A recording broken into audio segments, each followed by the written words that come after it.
Hi. Welcome to my YouTube channel, Rachel System. Salut, bienvenue sur ma chaîne YouTube, Rachel System. مرحبا بك في قناتي على يوتيوب نظام رشيدة. Abonnez-vous, aimez nos vidéos et partagez la chaîne s'il vous plaît. Bonjour à toutes et à tous, très content de vous retrouver de nouveau sur cette chaîne en cette début d'année 2023 et j'espère surtout que vous allez bien. Alors dans cette vidéo, on va donc s'intéresser sur l'utilisation du cerveau moteur sur l'ESP32, mais avant de poursuivre, je souhaiterais suite en tout cas mes meilleurs vœux à tout un chacun en cette début d'année et aussi une occasion pour moi de remercier tout un chacun pour votre fidélité à la chaîne. En tout cas, un grand merci à vous. Et surtout pour ceux qui ne sont pas encore abonnés, n'hésitez vraiment pas de vous abonner, de liker et de partager la chaîne, car tout au long de cette année, vraiment, je vous réserve encore des surprises et j'espère bien que le contenu des vidéos que je vous réserve vous plaira. Et donc, comme je le disais tantôt, on va donc apprendre à utiliser les cerveaux moteurs avec le SP32. Évidemment, j'ai déjà pu à faire des vidéos sur l'utilisation des cerveaux moteurs avec des cartes Arduino. Donc, il y a une petite différence. Voilà pourquoi j'ai trouvé nécessaire de faire donc une vidéo pour expliquer comment l'utiliser sur le SP32. Donc, la logique est exactement pareille, juste la bibliothèque qui change un tout petit peu. Et donc, c'est ce schéma de montage que nous allons donc utiliser.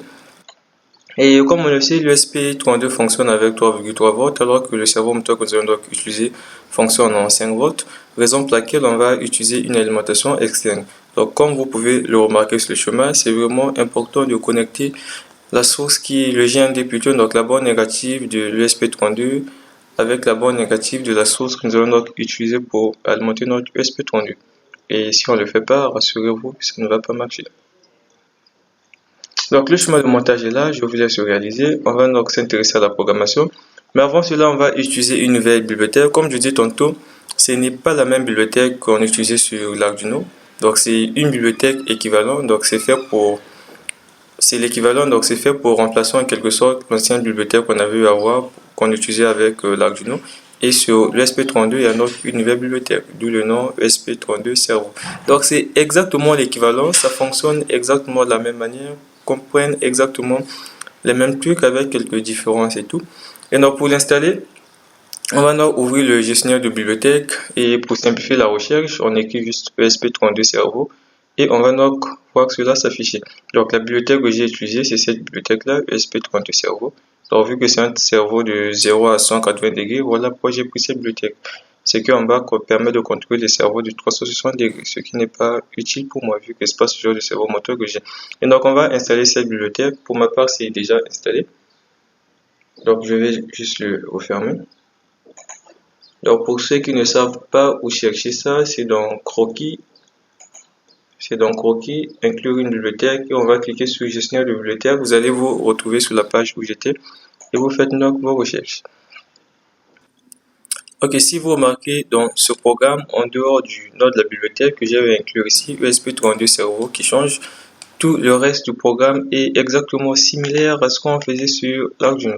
Alors on pourrait bien se poser la question de savoir, on a eu à insérer la bibliothèque appelée ESP32 Cerveau, mais tout en bas, on déclare un objet de type cerveau. Et donc, on va donc voir pourquoi est-ce qu'on le déclare ainsi. Donc, tout cela, c'est dû à l'implémentation de la bibliothèque et ce que ça contient. Donc, je pense que pour tout le reste du programme, ce n'est vraiment pas nouveau. Donc, pour cela, je vous laisserai donc des liens sur l'utilisation des cerveaux moteurs, comme j'ai eu à l'expliquer sur Arduino et tout. Et donc, on va donc s'intéresser au contenu de la bibliothèque pour essayer de comprendre le pourquoi ça s'utilise de la même manière. Au lieu d'écrire ESP32 cerveau, on écrit simplement cerveau. Donc, lorsque vous allez installer votre fichier, vous allez vous retrouver avec ceci. Donc, le fichier, pour ma part, ça s'installe donc dans le dossier document. Dans document, on va trouver un autre dossier appelé Arduino, un sous-dossier, et on clique sur Library. Donc, dans Library, c'est ce dossier que nous avons donc installé. Donc, tout ça, ce sont des bibliothèques que j'ai installées chez moi. Donc, vous cliquez sur la bibliothèque que vous avez installée, vous allez donc vous retrouver avec tout ceci. Donc, ce sont en quelque sorte ces fichiers qu'on avait installés. Lorsque je vais ouvrir ici, c'est sur ces fichiers, je pense pas, juste ça, readme, keyword, et je vais ouvrir tout le contenu du fichier source.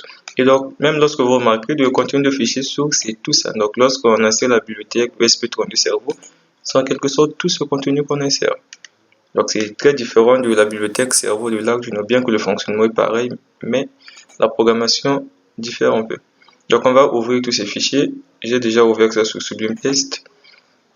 Donc, dans le fichier keyword, qu'est-ce qu'on remarque? C'est exactement les mêmes mots. On nous dit le premier mot-clé ici, c'est quoi? Data type. Donc, ça va nous permettre de créer notre variable. On écrit cerveau. Et les fonctions ou méthodes appartenant à la bibliothèque sont ici. Donc, toutes ces méthodes-là, c'est pareil à notre bibliothèque cerveau qu'on utilise sur Arduino, attach, detach, word, read et tout. Et ce qui change ici, on a une nouveauté en quelque sorte, ce sont ces deux fonctions que la bibliothèque cerveau de l'Arduino n'a pas, mais sinon le reste c'est pareil, ça fonctionne de la même manière. Donc dans le fichier readme ici, ça nous explique un peu le contenu de notre bibliothèque et comment l'utiliser. Donc la description de la bibliothèque est là. Donc si vous remarquez, c'est exactement la même chose. Donc ici on dit que notre bibliothèque cerveau, déjà ça peut contrôler que 16 cerveaux moteurs. Donc c'est parce qu'on utilise des pins PWM. Donc sur l'ESP32, l'ESP32 dispose de 16 canaux allant donc de 0 jusqu'à 15. Ce qui fait qu'on peut donc utiliser 16 cerveaux, contrôler plutôt 16 cerveaux moteurs indépendamment. Donc les pins qu'on peut utiliser sur les cerveaux moteurs sont ici. Donc d'ailleurs, là c'est l'expression de la première fonction, attache, on met le pin. Donc on nous dit que les pins, on peut utiliser ça sous n'importe quel pin qui peut être défini comme étant entrée ou sortie. Mais de préférence, on nous recommande d'utiliser ces pins, des pins de 4, des pins allant de 12 à 19, de 21 à 23, de 25 à 27, de 32 à 33. Donc ce sont ces pins qui sont recommandés. Donc on a nos fonctions qui sont là, on a attache, donc attache on a deux, il y a attache qui prend uniquement le pin, il y a l'autre attache qui prend pin, minimum et maximum, donc c'est le temps en millisecondes et tout. Donc en tout cas je laisserai une vidéo dans la description où je parle des cerveaux moteurs sur l'Arduino. En tout cas c'est exactement la même chose, ça parle de ça.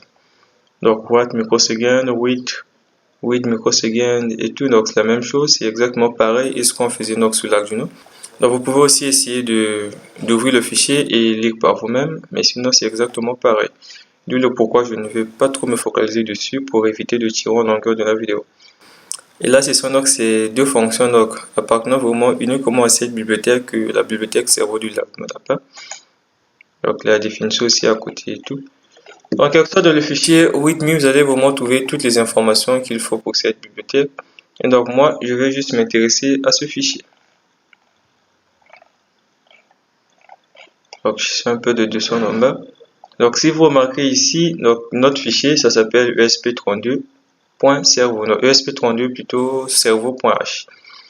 Et donc, dans ce fichier, on a eu donc à créer une classe au lieu d'appeler la classe du même nom que le fichier. Généralement, c'est ce qu'on utilise, c'est ce qu'on fait, c'est comme ça qu'on procède.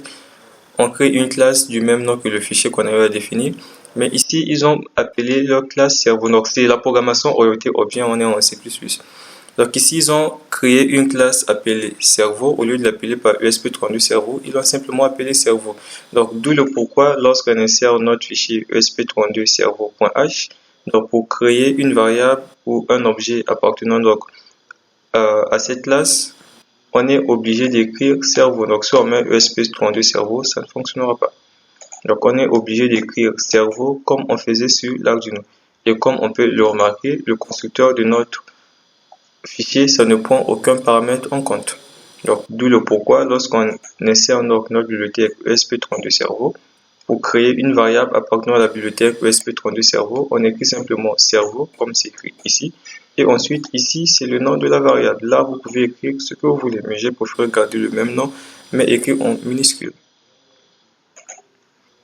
Donc pour les fonctions, c'est exactement les mêmes, comme c'est écrit tout en haut ici, Arduino Library Course. Donc ce sont les bibliothèques, les fonctions Arduino qui sont appelées. Donc c'est exactement pareil. Et à ce niveau-là, on a donc les fonctions appartenant uniquement à la bibliothèque esp32. Donc dans cette vidéo, on ne va pas parler de ça, on va juste se focaliser sur ces fonctions. Donc voilà, c'était un peu ce que je tenais à vous montrer en ce qui concerne donc cette bibliothèque. Donc pour revenir sur notre programme Arduino, donc c'est juste un programme test, comme je disais, je ne veux pas tirer en longueur de la vidéo parce que bon, c'est pas trop bon de répéter les mêmes choses et tout. Et donc je vous laisserai juste les liens dans la description, vraiment n'hésitez pas à les suivre. Donc voilà le programme ici, ça va donc consister à déplacer notre cerveau moteur de 0 à 180 degrés, de 180 à 0 degrés. Donc qu'est-ce qu'on fait? On insère notre bibliothèque. Après avoir inséré la bibliothèque, donc moi je préfère utiliser des variables ici. Donc minimum pour le degré inférieur, donc on est à 0 degré, maximum c'est 180 degrés. Et attente ici, c'est le temps d'incrémentation de chaque pas ou de chaque angle si vous voulez. Donc là, on a créé un objet de type cerveau. À ce niveau, on initialise notre servomoteur. Donc le servomoteur, je l'ai relié au pin 4. Donc, vu que j'ai eu à mettre attache 4 à l'intérieur. Donc au tout début, on initialise vraiment notre servomoteur à 0 degré. Et dans la voie de loop, qu'est-ce qu'on fait? On quitte de 0 degré à 180 degrés, donc à ce niveau. Donc attente ici, ça va me permettre d'attendre 10 millisecondes à chaque fois que la variable i s'incrémente. Et c'est la même chose qu'on va donc faire en bas. En bas, on va donc décrémenter. Donc on va quitter de 180 degrés pour revenir jusqu'à 0. Et donc je vous laisse donc téléverser ce programme et regarder donc la petite séquence vidéo à la fin. Et on se donne rendez-vous très prochainement.